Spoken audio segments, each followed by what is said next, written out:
Hi friends, tiffin sambar பார்க்கலாமா?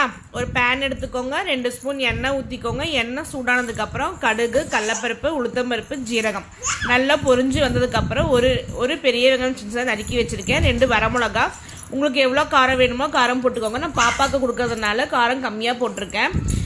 2 வரமிளகா போட்டு நல்லா வதங்கினதுக்கு அப்புறமேல் பார்த்தீங்க அப்படின்னா தக்காளி 2 தக்காளி போட்டிருக்கேன். கேரட் டிஃபன் சாம்பார்னால அரை கேரட் மட்டும் தான் போட்டிருக்கேன். நம்ம ஊர் பார்த்தீங்கன்னா 2 கேரட் அளவு தான், இங்கே அரை கேரட் இருக்கும்.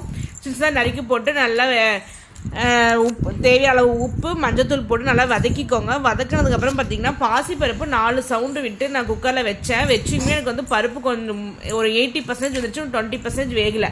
அதனால் நான் என்ன பண்ணேன், இப்போ காய் வேகத்துக்கு முன்னாடியே பருப்பையும் போட்டேன்னா காயும் பருப்பு 2 வெந்து வரப்போ பாசிப்பருப்பு சீக்கிரம் வெந்துடும். கடைசியாக இறக்கும் போது சாம்பார் தூள் போடுங்க. அப்போ தான் சாம்பார் ரொம்ப மணமாக இருக்கும். 2 ஸ்பூன் சாம்பார் தூள் போட்டு இறக்குனா நம்மளுடைய டிஃபன் சாம்பார் ரெடி. என்னோட சேனல்